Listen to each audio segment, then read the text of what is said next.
Hi, welcome to Chad's Silversmithing. First, thanks for coming to my channel. I appreciate you visiting. If you wouldn't mind, it really helps YouTube to promote my channel if you hit the like button before you leave. That helps out a lot. Thank you so much in advance. Today, I wanted to do something I've done once before. I have these little, I have some little glass cabochons. I think they're glass anyway. I bought them years ago in a batch of mixed stones, and I sat on them for a number of years, didn't do much with them. And then a couple of years ago, I thought, well, I should make a magnifying glass pendant out of that. So that's what I'm going to do today is make a magnifying glass pendant for you. And it's not optical quality glass. However, you can use it to magnify stuff. Before we do that, I wanted to thank some people. I wanted to thank my YouTube subscribers. I just passed 3,800. We're heading towards 4,000, which is amazing and wonderful. I appreciate that. I also wanted to give a shout out to my patrons over on Patreon. I have a growing community over there that is interacting with each other on Discord, sharing ideas, posting their work and commenting on each other's work. It's a nice place over there. Also, it has the lowest tier level if you're tired of watching advertisements. It's $5 a month, and it'll get all of the videos that I post each week uploaded to that and without commercials. So check it out. There's links to that and other things like buy me a coffee and my website if you want to buy some jewelry, my merch store if you want to buy some things like my great little design idea book here, which is super handy. Check out the video description for links to those things down below. All right, let's get started on this project. Okay, so start with, let me show you my sketch that I made. If you haven't seen this book before, I really started using this a lot lately. I didn't used to sketch everything out, but doing the YouTube channel has made me be a little bit more organized, and it's helped a lot as far as the quality of my pieces. I really like the dot matrix on here. It's kind of like graph paper but without the lines, so you can get things lined up nice. And this is what I drew for today. Like I said, I have these, they're kind of thick, so I'm going to use a really thick bezel for this. But it's going to go like that, and we're going to build a bezel around it. I'm going to put a little border around it, I think, as well, and a platform on the inside for it to sit on. And then we'll build this handle out of various different stuff. The materials we'll need are, like I said, a pretty tall bezel. I'm going to use 1/4 inch here this time. I wish I had some 1/4 inch 26 gauge, which is a little bit thicker, but I'm going to have to use the 28 gauge I have here. I used to use thinner bezel more, but I'm starting to use thicker a lot more. So, but it'll be fine. And for the platform and the border around it, I'm going to use some 14 gauge square wire. Let's see. For the handle here, I think I'm going to use, I got some of this number 4 low dome half round wire from Rio Grande, and that's going to make our handle here. And let's see, a little bit of round wire probably for these pieces, and also for this. And then I'll be making a little standard bail that I use for a lot of things. On this one, it involves some 26 gauge sheet and a little bit of this real fine wire that's 22 gauge round sterling wire. So, alright, I think we'll start with the bezel. If you're new to this, bezels are the part that goes around the outside of a stone if it's that sort of a setting. And to start with, we're going to file this a little bit, nice and flat. And this is super tall bezel because most bezels are a lot shorter than this. But sometimes you got something really thick you want to set. You could use sterling silver, which is instead of fine silver. Fine silver is a lot softer, so it's easier to bend over the curve of a stone.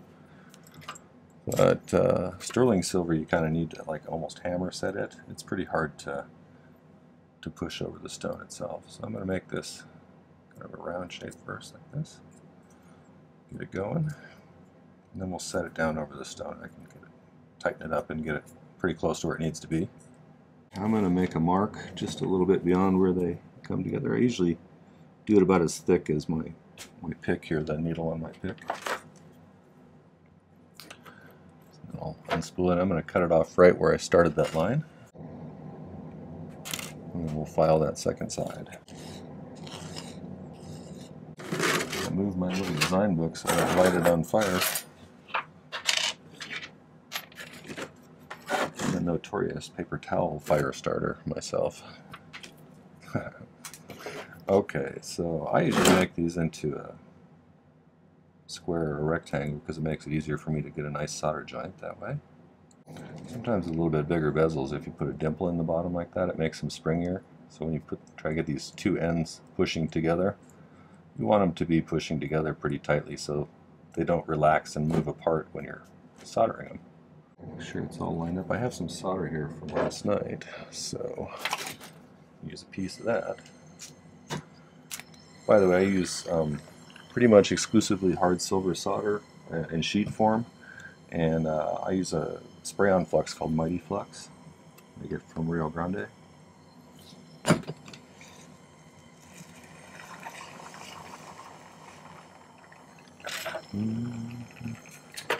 There's my tweezers. All right.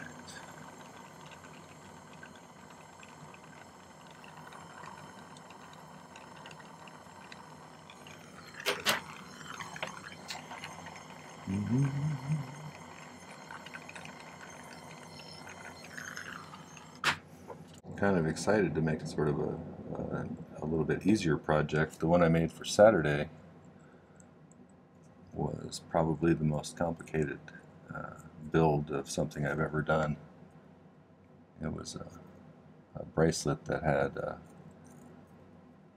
a little box clasp catch on either side of the head of it and a hinge at the bottom.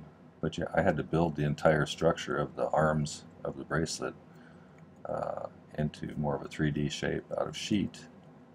So there was a lot of steps to it. And it was the result was it was the first one I've done like that, and so the result wasn't as clean as I would have liked as far as the tolerances of the, you know, how the clasps came together and stuff. But it wasn't bad for my first try on one of those. So if you want to see that one, I'll put a link up there for you. It's got a pretty labradorite in it, although I may have to recycle it, so we'll see. If I can get it to clip together a little bit tighter and stuff. It was a good learning project for me. I learned some things that I hadn't tried before and what works best for those. I spent years afraid to try some of the more advanced sort of things. Just kind of get in a rut and you don't push yourself. But lately I've been pushing myself, and it's really been good. I've learned some things, you know. That prior to this I would have been a little bit too intimidated to try. So. Well, I got pretty good on the size on that one.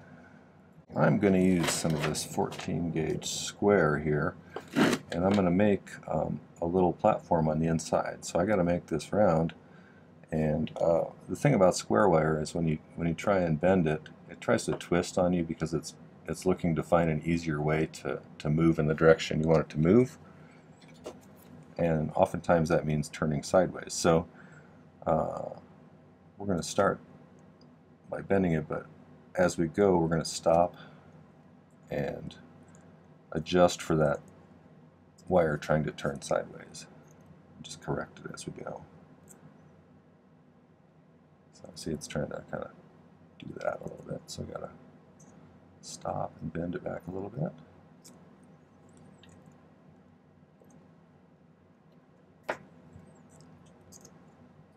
If you just lay it against a ring mandrel or something and start whacking on it, you'll definitely get a twist in it, unless you stop and correct it as you go.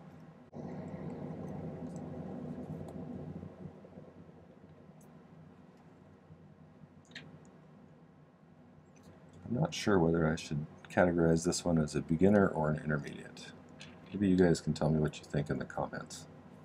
Maybe if I get some input. I'm thinking it might be sort of an early intermediate or an advanced beginner, but I don't really have that kind of a breakdown in categories. A little big there, so we're going to have to kind of squeeze it down. If we overlap it like this, like I did, we can then just make it smaller a little bit as we need to. A little bit more. Just basically tightening up the...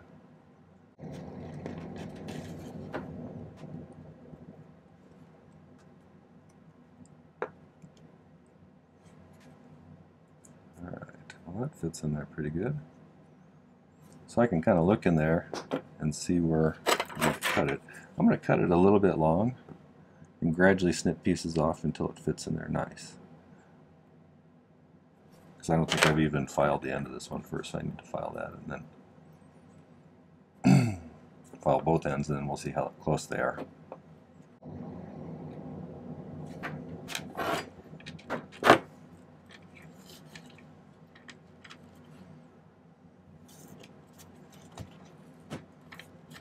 Once you pop it in there like that, I'm going to push it down as tight as I can on the bottom here, so we got a nice, pretty close to the bottom there, and that'll give us a nice even window to have that stone look through. I see a lot of people cut out the backs of bezels, but I have a hard time myself getting a nice even cut with a saw, at least as neat as that anyway, so I tend to do it this way. There's a lot of people out there who are better at sawing than I am. Flux this. And the easiest way to solder something like this in for me is to put a little circle of pieces of solder on the pad and then set it right on top of it. And then you can just heat the whole thing till it sucks it right up in there.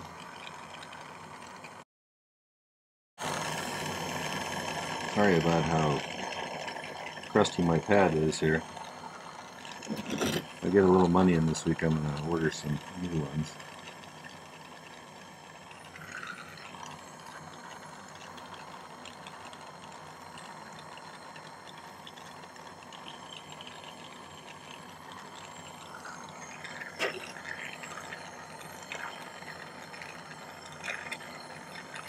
So like I said, I'm going to heat the outside, just like you kind of normally would a regular bezel, the back on it.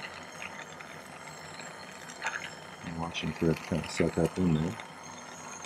If any of them don't quite touch, you can sometimes just push down a little bit until the piece of silver is touching it, and then it'll draw it up in there. I'm going to make sure I don't have any gaps. I think I might have a little gap over here. Just want to have a nice clean seam all the way around.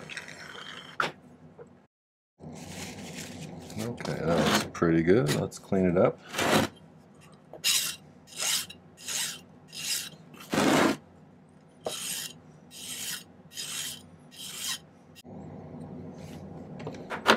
Let's put this in here and see how it sits. So with a 1/4 inch bezel and that kind of a platform for it to sit on, it's just barely enough to get over that. So yeah, these are really deep. But it's just about it's about right where I won't have to file, or I probably will try not to file much off the top there, just because I don't have a lot to work with. But all right, that'll work pretty good. Now I wanted to put a similar square wire on the outside to give it a border. So let's do that. We'll do pretty much the same thing. Of course, it's going to be a little bigger. Getting pretty close. I really don't want any kind of gaps here when I do this sort of a thing, because it won't solder very nicely if we do. So I'm going to try and get this to be as exact as I can going around here. So I'm going to do some messing with the curves a little bit. So the top one is real close underneath there, so I'm going to cut off this part that doesn't quite match up. But leave a little extra, again, just like I did before, so I can gradually remove stuff until it fits pretty close to tight.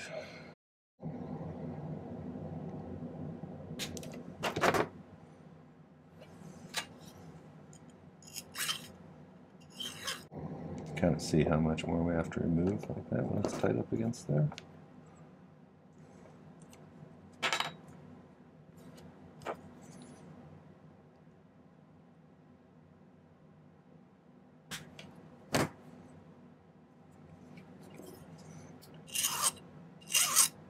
tricky on this part because you don't want it to be slightly too long, otherwise you'll end up with, you know, some inconsistent looking solder around the outside of the bezel, which is not ideal. I'd really rather have to force it on there, kind of. See, there's some gap over here, there's a little gap over there, so I need to take a little more off of there. As you can see right now, it looks like there's not going to be enough room there, but I'm going to solder this before I put it on there, and so I may have to do a little bit of filing in order to slide it on there. So, and that's okay. I'd rather do that than have it loose.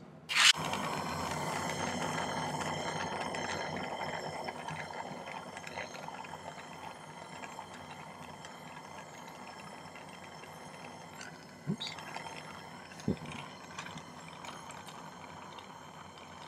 So what I did was I was not heating it evenly enough, and so when I touched the solder to the solder joint, it jumped onto the one side but didn't actually solder them together. So I'm just going to add a little bit more there, make sure that both sides are hot enough for the solder to adhere. And that should resolve that issue. So right now it's just a little bit too tight to get in there. So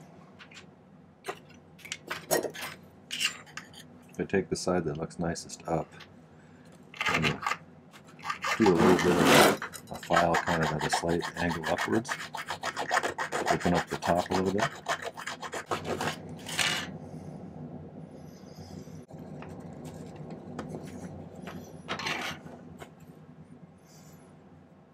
Okay, pushed in.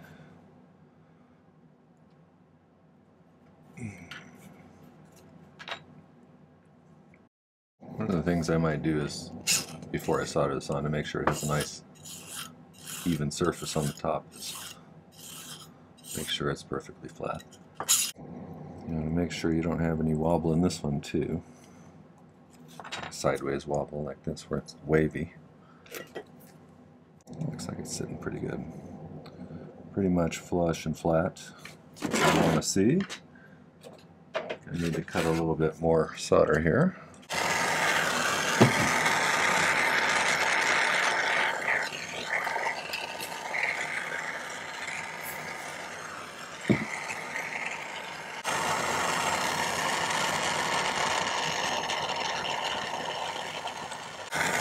Okay, let's give this a go.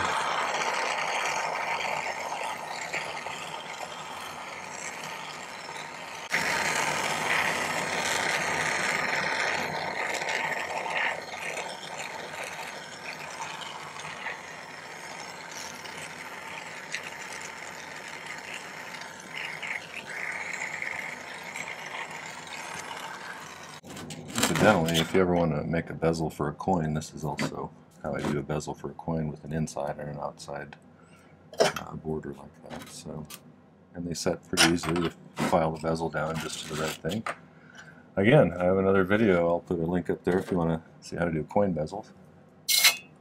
If you're not sure if I have a video about something, just scroll back through my feed or my video list. It's getting to be where I don't even remember which ones I've done anymore. But if there's something out there you're trying to figure out, there's a good chance I've done something about it. But not that I'm an expert at everything, I'm certainly not.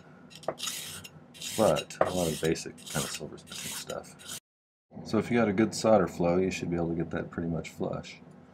If not, you can always throw some more pieces of solder on the pad, flux it again, and reheat it till it flows again. Sometimes that'll fill in some gaps if you have little gaps. But the thing that makes it the best is if you have a real tight seal around things so that you don't have some gaps it's trying to fill in. So if you do that, it usually comes out pretty good. Now we got to make a handle for it. Okay, we're going to make the main part of the handle out of this here. So I'm going to file that down a little bit more. Then I'm just going to file taper it that way and kind of round it out so it's got a nice symmetrical curve to it, but I might cut a little bit more of that off because it's pretty long. I don't know, I might leave it that long. Let's see. I'll file this flat first though. Okay, basically I just need to file these so they taper down, so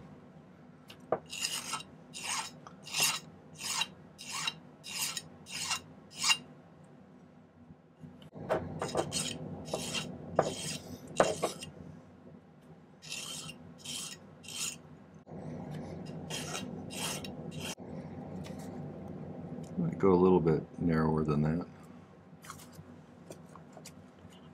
And I'll probably do the other one off camera so you don't have to watch me do the same thing again. Or it just comes to drops down and also tapers to sort of a narrower profile like that. So I'm going to do that other half too. Okay, I got it roughly shaped into the handle shape. You could probably make this in all different proportions, you know, if you wanted a thinner handle or a thicker handle. Or if you wanted to, I was thinking about maybe using some pattern wire, you know. Something like this might look good for a handle, you know, or I don't know, there's lots of ideas. You could, there's, if you get on, you know, a search engine image search and look under magnifying glasses, you'll find all sorts of interesting old-fashioned-y sorts of handles on some of them. I'm just kind of going with more of a simple with a few decoration ones on this one, but you could come up with some really ornate, cool ones, I bet.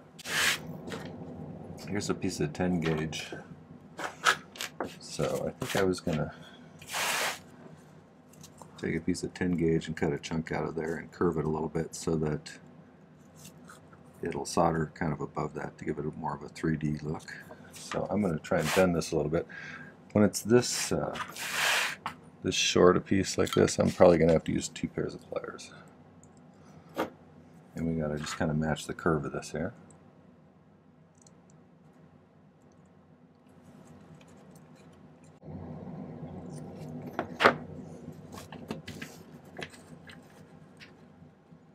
Close enough. Okay. Looks like I made the one on the drawing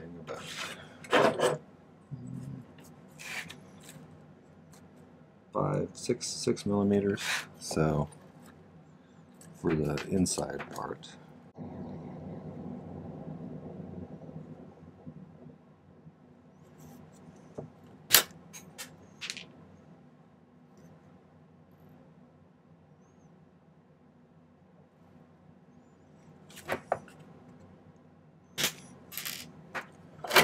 So got it curved like that.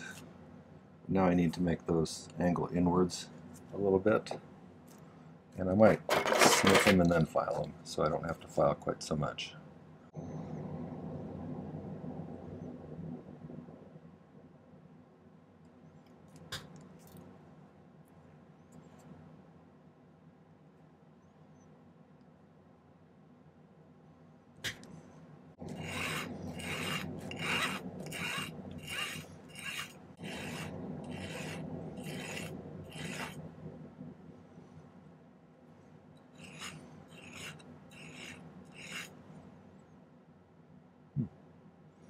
That's pretty close.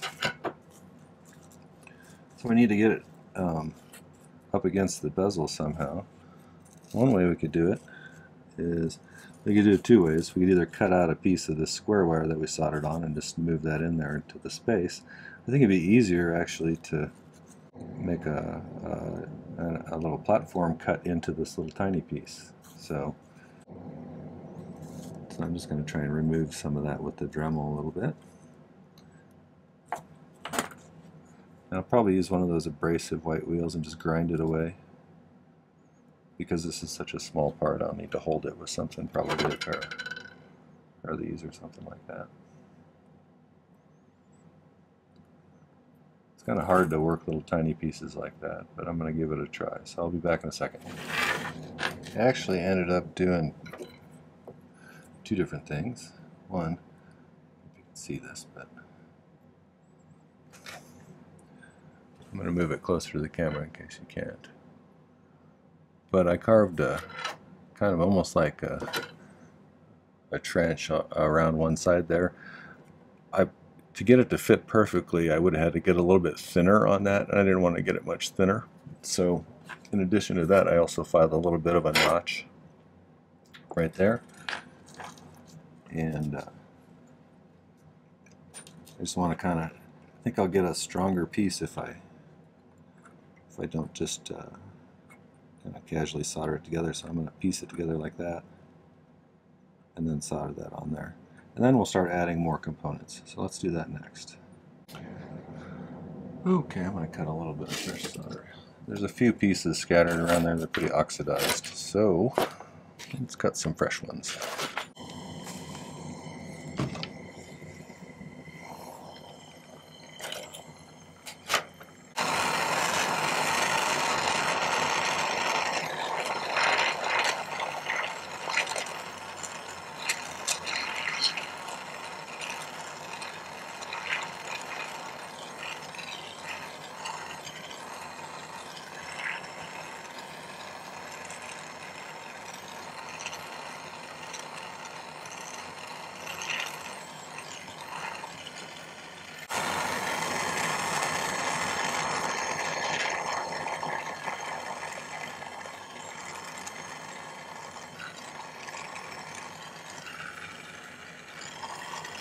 Pretty good.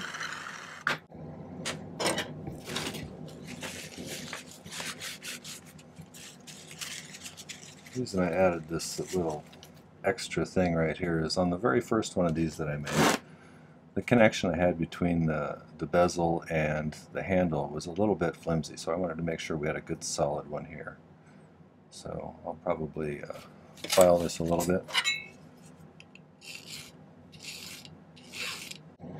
I'm going to solder this to this and this to a ball, I think, and then I'm going to curve a little bit of 14 gauge round wire to give it just an additional kind of adornment to it. And then we'll add a ring at the back and the bail, and then we'll be done, except for setting the stone. So let's solder this. Let's make a silver ball first.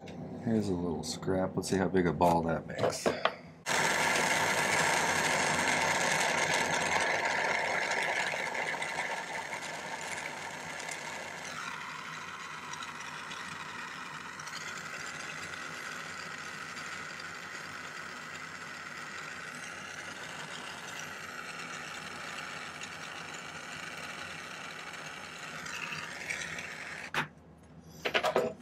I was waiting to see if I ended up with a smooth surface. If you're melting silver balls for decorations and you get kind of a bumpy surface, just remelt it and keep heating it until it gets well above the melting temperature, and then let it cool down. A lot of times that'll smooth out that bumpy surface. Okay, I'll probably make a nicer one than this, but I just wanted to get an idea size-wise how that would look. And then we'll have a little bit of, where did I put that piece of? There you are. Could be a little circular thing right here, circular thing right here. I think that's a pretty good size proportionally. So I think let's get these guys soldered together next. Let me make sure I get this pretty straight. Sometimes my eyes deceive me when I'm lining these things up. Part of it is I can't see as well as I used to.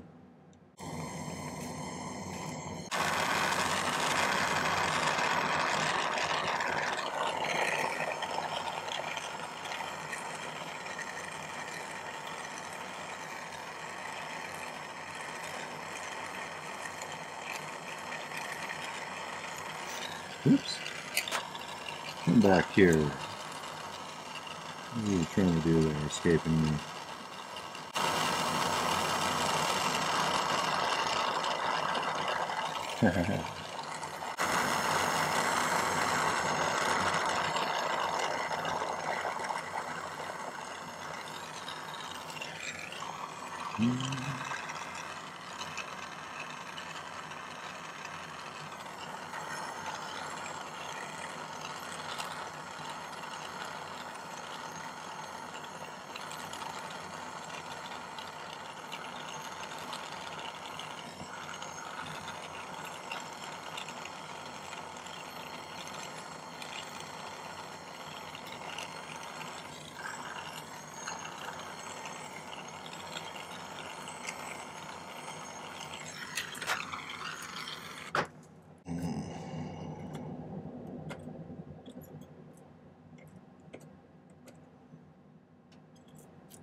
There's likely enough solder where those two things are to solder them down, but I'm just going to add a little bit extra to be sure.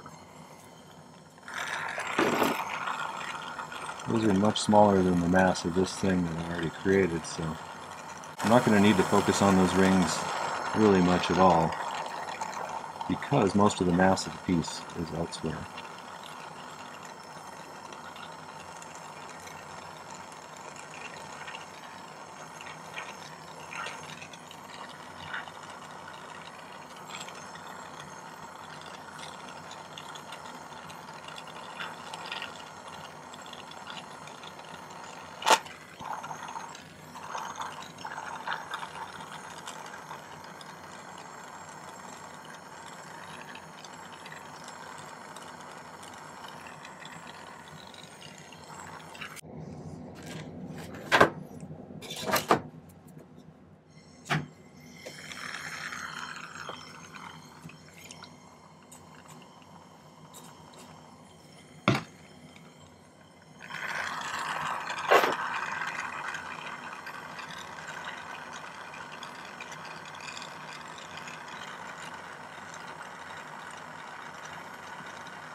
I'm going to use a little more solder than I normally would use, just so there's plenty there.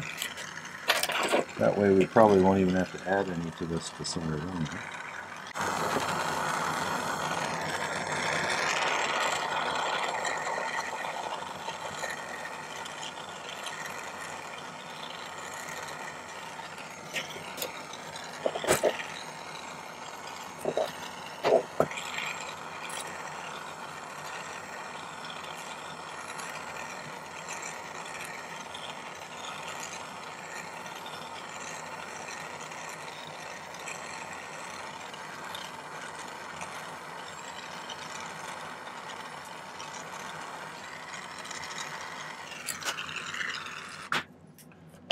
Okay, now I'm going to make a quick bail, and to do that, if you want to see a more complete process, I'll put a link up there for you to see my bail making video, but this is just kind of a basic one that I use for a lot of stuff. So I'm going to cut a piece about, I don't know, I don't want too big a one for this, so maybe 3/4 of an inch long, maybe a little bit longer than that.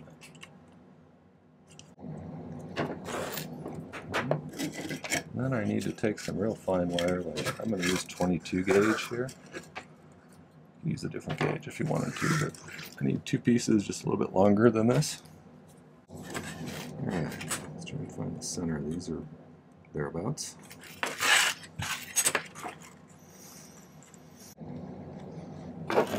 Okay, so now I'm going to bend it, just kind of a slight bend there, chevron shape.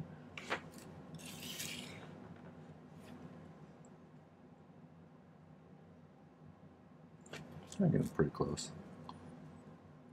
That's pretty close. What we're going to do, this is going to create the border on our little bail.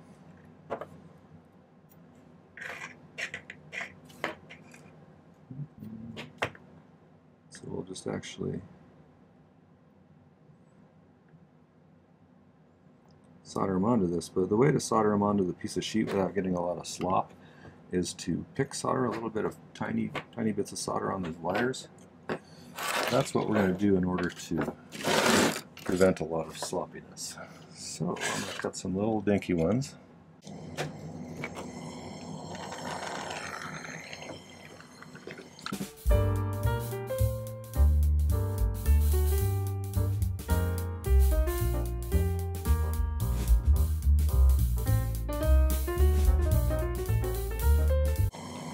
Kind of positioned how you want them to be. And the trick on this, the wires are pretty small and easy to melt. So you really got to kind of like actively avoid the wires while you're heating that sheet. So move it around fast. Don't slow down and focus anywhere until you see the solder actually starting to run a seam along the connection between the sheet and the wire. So right now it hasn't even started yet. It's about to. Okay, there it goes a little bit. This one is not quite touching up there, so I'll make sure he's all the way down.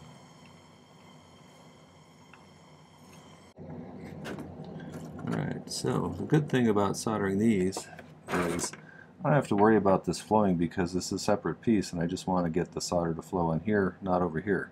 So generally if I don't heat this part, it won't stick to it. This is one of those few times where you don't heat the entire piece.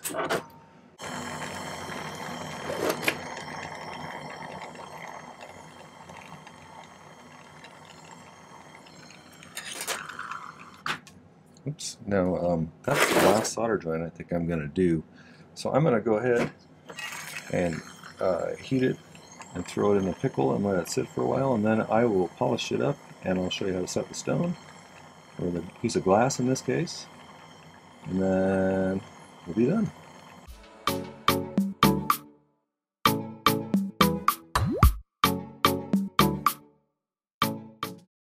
Okay, I polished it. I'll probably need to do a little bit of cleanup at the end, but I got most of the polishing compound off. It's looking pretty clean so far.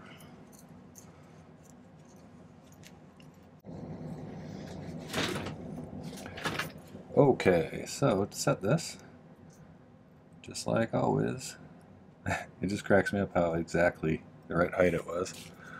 Okay, so a lot of people use bezel pushers and burnishing tools. I just use my needle nose pliers here. I'm going to push down pretty tightly with my thumb while I'm doing this, and I'm just kind of pushing it straight in at this point. And then to make sure it's really in there tight, I'm going to burnish it. So I rub that top edge really hard. Try to lay that down tight on the stone. Yep, you can read.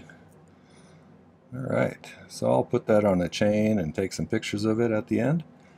And hope you enjoyed that. That's how to make a simple magnifying glass pendant. Hope you enjoyed it. Make sure to hit that like button for me. I really would appreciate that. And check out some other videos. I have a lot of content here. Watch 2 or 3 before you make the decision on whether to subscribe or not. I think I'm approaching 170 videos pretty soon.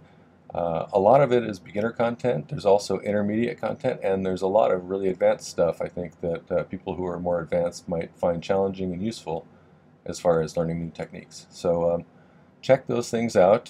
Visit my video description for more information. I also wanted to let people know that I'm going to be doing some shows this summer. The first one's going to be the Greeley Art Picnic. If anybody lives in the area and wants to come by and say hi, we'll be there. As it gets closer, I'll give you more specific details on those shows when they're coming up. I'd love to have you come by and say hi, or just to chat about jewelry or whatever. So, thanks for watching. Happy silversmithing. Take care.